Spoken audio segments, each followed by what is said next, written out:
लेकिन ये साला कर क्या रहा है यहाँ पे? खरगोश वेटर से ड्रिंक मांगता है, जूस पिला दो मौसम्बी का, और उसके बदले उसे सोने का पत्थर देता है। मैं नहीं मानता। सोना देखकर सभी सट्टाबाजों का कान खड़ा हो जाता है। तभी डाकू मंगल सिंह वहाँ पर आता है। आप कौन? तेरा बाप हूँ मादर। उसे धमका के उसका सोना छीनने की कोशिश करता है। बाप को भेज, तेरे बस की बात नहीं। दोनों मिलकर ताश का सट्टा खेलते हैं। जो भी जीतेगा सारा सोना उसका। ये क्या हो गया? खरगोश सट्टा जीत के सोना लेकर जा ही रहा था, तभी मंगल सिंह की आता मांझी सटक जाती है। खरगोश भी अपना पिस्टल निकाल लेता है। ये क्या है? महेश दल्ले। खरगोश चालाकी करके उसे बम पकड़ा देता है और कहता है, बाबू सोना का फोन है।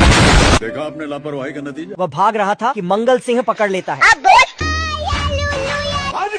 वह सोने की जगह उसे बारूद पकड़ा देता है।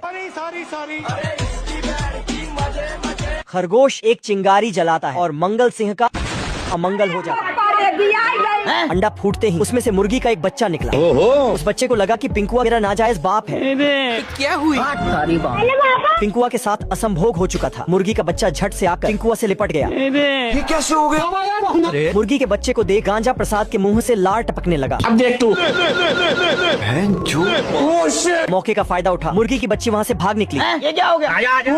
ये गरीब। कभी पिछवाड़े पे तो कभी माथे पे चढ़कर बिट्टू पहलवान को परेशान किया जा रहा था। जब तक गांजा और पोता प्रसाद बिट्टू पहलवान को बचाने में लगा था, तब तक पिंकुआ भी वहाँ से भाग निकला। देखने पे पता चला कि सारी मुर्गियों ने इलाके में हमला बोल दिया है। इधर मुर्गी का वो बच्चा एक एक करके तीनों मुट्ठलबाजों को तंग करने में लगा था। इसी बीच भागते हुए पिंकुआ भी वहाँ आ पहुँचा। मुन्नी मुर्गी अपने डरपोक सेनापति और मुट्ठामार सैनिकों के साथ अपना बच्चा लेने पहुँचा चुकी है। इधर बेचारे बिट्टू पहलवान की फटी पड़ी थी और मुर्गियों को देखते ही उसने सरेंडर बोल दिया। बच्चे को हाथ में उठाए बिट्टू पहलवान मुर्गियों के बीच में पौधे के पीछे अपना बदबूदार चेहरा छिपाए बिट्टू पहलवान और उसके छिनार साथी आगे बढ़ते चले जा रहे थे। इसी बीच गांजा प्रसाद एक चाकू लिए जाली के पास आ पहुंचा। इधर उधर ताक झाक करने के बाद उसने जाली काटना शुरू कर दिया था। बहुत दोगला बाटी। इसी बीच बिट्टू पहलवान के हाथ में एक कांटा चुभ गया। क्या हुई? वो पौधा गांजा प्रसाद के पिछवाड़े में जा घुसा था। और इस बार फिर मंटू माफिया ने तीनों मुट्ठलबाजों को खदेड़ दिया। अच्छा। इधर पप्पू किराना स्टोर से खरीदा गया सस्ता गांजा फूंकने के बाद पिंकुआ की हालत बेकार हो चुकी थी। इसी बीच एक डब्बा छटपटाते हुए नीचे स्प्रिंग पे आ गिरा, जिससे कि प्रेशर के मारे मुर्गियों के इलाके में जा गिरता है। अब पिंकुआ को लगा कि अगर मैं भी इस स्प्रिंग पे कूदूंगा तो उछाल मारते हुए उसी इलाके में जा गिरूंगा। पिंकुआ झट से जाकर उस स्प्रिंग की जांच पड़ताल करना शुरू कर देता है। जैसे ही उसने जीप से स्प्रिंग को छूना चाहा, बेचारे पिंकुआ की हालत खराब हो चुकी थी। एक बार को वोट चोरी करते मोदी को पकड़ा जा सकता है, लेकिन बिट्टू पहलवान की चाल सबकी पकड़ से बाहर है। गरीब लोग काला दिल भेजे और अमीर लोग लाल दिल भेजे। यार। क्या हुई? कहीं दूर से पिंकुआ के नाक में अच्छे भोजन की सुगंध आई और देखने पे पता चला कि गांजा प्रसाद और उसके मुट्ठल साथी मजे में मक्का पका रहे हैं। मक्के को इस तरह पकते देख उसका दिल गार्डन हो उठा। अब देख तू। फिर अश्लील गाना गाते हुए आगे बढ़ चलता है। इधर गांजा प्रसाद मजे से मक्का पकाने में व्यस्त। क्या हो गया तुम? पिंकुआ को देख तीनों मुट्ठलबाज भाग निकलते हैं। फिर वो भागते हुए मक्के के पास पहुंच आए। हेलो। इधर ये तीनों भी नाक बंद कर पिंकुआ को देखने में लगे थे। सूंघने पे पता चला कि अब पिंकुआ के पिछवाड़े से पाद नहीं निकल सकता। अब देख तू। बेचारा पिंकुआ बिना मक्का खाए वहाँ से भाग निकला। देखने पे पता चला कि उन तीनों ने फिर से मक्का पकाना शुरू कर दिया। अब देख। गांजा प्रसाद के हाथ में एक जादुई डब्बा है। फिर उसने झट से उस डब्बे को मुर्गियों के इलाके में फेंक दिया। एक बार को तो वो सारी मुर्गियां भाग गई, लेकिन 2 मिनट में लिंग बड़ा करने वाली गोली खाने के बाद दोबारा से आ पहुंचती है। डब्बे में एक केला था जो कि गोल गोल घूमने में लगा है। यहाँ पे क्या हो रहा? और देखते ही देखते मुर्गियों का आंख बंद हो गया। ये गरीब। मुर्गियां बेहोश हो चुकी थी, इसलिए ये तीनों काफी ज्यादा खुश थे। और इस तरह इन तीनों मुट्ठलबाजों ने सारी मुर्गियों को किडनैप कर लिया।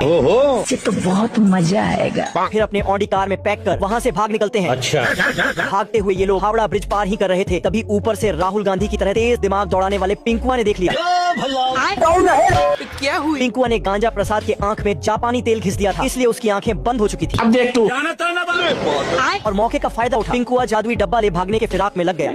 इधर गाड़ी चालक बिट्टू पहलवान के आंख पे गांजा प्रसाद का पिछवाड़ा था, जिससे कि गाड़ी का बैलेंस बिगड़ गया। अब अगले पार्ट में देखेंगे कि आगे इन चारों के साथ क्या होने वाला है। टैलेंटेड आदमी खान सर से पढ़कर मिस्त्री बन गया। आज कमाएगा तो कल बैठकर खाएगा। जैसे ही आदमी का घर तैयार होता है, खतरनाक बड़े दांत वाले खटमल रोम रोम भाइयों इसके घर पर हमला कर देते हैं। आदमी जल्दी से दरवाजा बंद करता है। आप कहाँ थे ज्ञानी बाबा? लेकिन यह भूखे नंगे दरवाजा साफ करके घर की तरफ बढ़ते हैं। आदमी अपना 2 ग्राम का दिमाग लगाता है और सभी खटमल को लोहा में बंद कर देता है, लेकिन खटमल लोहे से निकलकर आदमी का बाड़ा ही खत्म कर देते हैं। ये भिखमंगे दोबारा घर की तरफ बढ़ते हैं तो आदमी अपने घर के चारों तरफ गड्ढा करके पानी डाल देता है, लेकिन खटमल जुगाड़ लगाकर घर में एंट्री कर लेता है और लड़की से बनी चीजों का सफाया करने लगता है और कुछ ही देर में मजदूर के खून पसीने की कमाई को खा जाता है।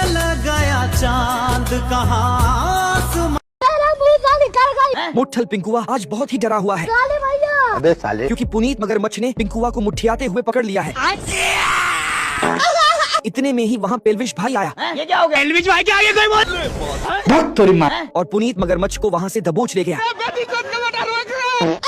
पेल्विश भाई की वजह से आज पिंकुआ का इज्जत सही सलामत बच जाता है। अच्छा क्या?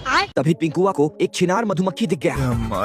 बड़वा पिंकुआ अपने आदत से मजबूर फिर से छिनार वाली हरकत शुरू कर दिया आजा साले ठोकू तुझे आजा। और अपने पिछवाड़ा का सारा दम लगाकर उस छिनार मधुमक्खी के पीछे पीछे भागने लगा। काफी भाग दौड़ करने के बाद पिंकुआ उस मधुमक्खी को दबोच ही लेता है। सबको दिया, हमको नहीं दिया है। पिंकुआ उस मधुमक्खी का इज्जत लूटने वाला ही था कि तभी वहाँ एक छिनार मधुमक्खियों की झुंड गुजरता है। पिंकुआ उस अकेली माल को छोड़कर झुंड की तरफ अपने ध्यान भटका लेता है। वाह नाइस। अपने छिनार वाली नजर से पिंकुआ उन मधुमक्खियों को ताड़ने लगा। यह साला छुटकू तालाब पर कब्जा कर लिया। गाय पानी नहीं पी पाती तो रिपोर्ट लिखाने पुलिस स्टेशन पहुंच गई। अगर हम करें तो करें क्या, बोले तो बोले क्या। अपनी आंखें खोल और गौर से देख, तू कहाँ और किसके सामने खड़ा है। एक एक को चुन चुन के मारूंगा। गब्बर सिंह। नमूना घोड़े से 1000 की स्पीड से गया और छुटकू के घर पर पत्थर ढरकाने लगा। पत्थर अटक गया तो साले ने पहाड़ी ही खिसका दिया। आप कहाँ थे ज्ञानी बाबा? नमूना साला ट्रेन की पटरी को घर की तरफ कर दिया, लेकिन छुटकू ने दूसरे घर का गेट खोल दिया।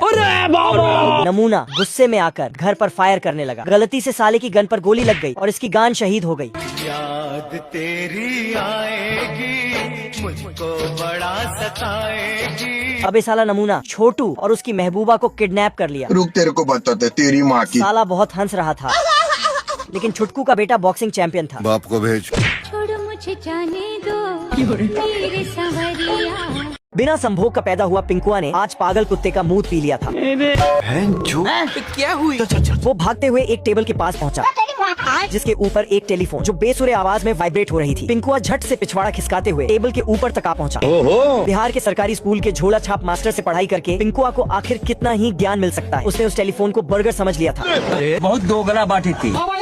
अनपढ़ पिंकुआ उस टेलीफोन को एक ही बार में पूरा लपेट लेना चाहता था, लेकिन काफी कोशिश के बाद भी वो उसे खा न पाया। लेकिन इसी बीच वो टेलीफोन दोबारा से वाइब्रेट होना शुरू हो जाता है। उस फोन के वाइब्रेशन से पिंकुआ की हालत खराब हुई पड़ी थी। तभी पिंकुआ की नजर सामने में उन तीनों मुट्ठलबाजों पे पड़ी जो सड़क किनारे अपना पार्सल लेने पहुंचे हुए थे। अरे पार्सल की गाड़ी आई और बिट्टू पहलवान को बर्गर का डब्बा थमा कर चला गया। वाह नाइस। ये तो बहुत मजा है। सज धज के सभी शादी में पहुंचते हैं। इधर दुल्हन भी तैयार हो चुकी है।